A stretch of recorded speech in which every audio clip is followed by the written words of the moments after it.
അൽ Jazeera ഇംഗ്ലീഷിന്റെ Cairo bureau ചീഫായിരുന്ന Baher Mohamed, Canadian പൗരൻ മുഹമ്മദ് ഫഹമി, ഓസ്ട്രേലിയക്കാരനായ പീറ്റർ ഗ്രസ്റ്റെ എന്നീ മാധ്യമപ്രവർത്തകരാണ് ഈജിപ്തിലെ ജയിലിൽ 300 ദിവസം പിന്നിട്ടത്.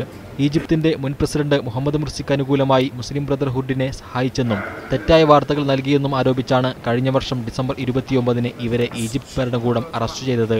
കഴിഞ്ഞ ജൂണിൽ മുഹമ്മദ് ഫഹമിക്കും പീറ്റർ ഗ്രസ്റ്റയ്ക്കും കോടതി 7 വർഷത്തെ തടവ് ശിക്ഷ വിധിച്ചു. ബഹിർ മുഹമ്മദിന് 10 വർഷത്തെ തടവാണ് വിധിച്ചത്. ഈ ശിക്ഷാവിധിക്കെതിരെ ലോകത്തിന്റെ പല കോണുകളിൽ നിന്നും പ്രതിഷേധമുയർന്നിരുന്നു. അടുത്ത ജനുവരി 1-ന് വിധിക്കുമേലുള്ള അപ്പീൽ കോടതി പരിഗണിക്കുന്നുണ്ട്. അപ്പീലിൽ അനുകൂലമായ വിധി വന്ന് 3 പേര് മോചിപ്പിക്കപ്പെടുമെന്ന് പ്രതീക്ഷിക്കുന്നതായി അൽ ജസീറ പറഞ്ഞു.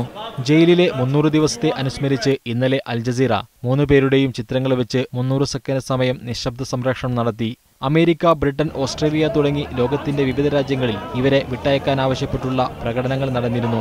ആംനസ്റ്റി ഇന്റർനാഷണൽ ഉൾപ്പെടെ 150ഓളം മനുഷ്യാവകാശ സംഘടനകളാണ് ഇതിന് നേതൃത്വം നൽകുന്നത്. ഇവരെ വിട്ടയക്കണമെന്നാവശ്യപ്പെട്ട് 2 ലക്ഷം പേർ ഒപ്പിട്ട ആഗോള ഭീമഹർജി ഈജിപ്ത് ഗവൺമെന്റിന് സമർപ്പിച്ചിട്ടുണ്ട്. ട്വിറ്റർ അടക്കമുള്ള സോഷ്യൽ മീഡിയയിലൂടെ നടക്കുന്ന ഫ്രീ അൽ ജസീറ സ്റ്റാഫ് എന്ന ക്യാമ്പയിനും വലിയ പ്രതികരണമാണ് ലഭിക്കുന്നത്. News desk, media 1.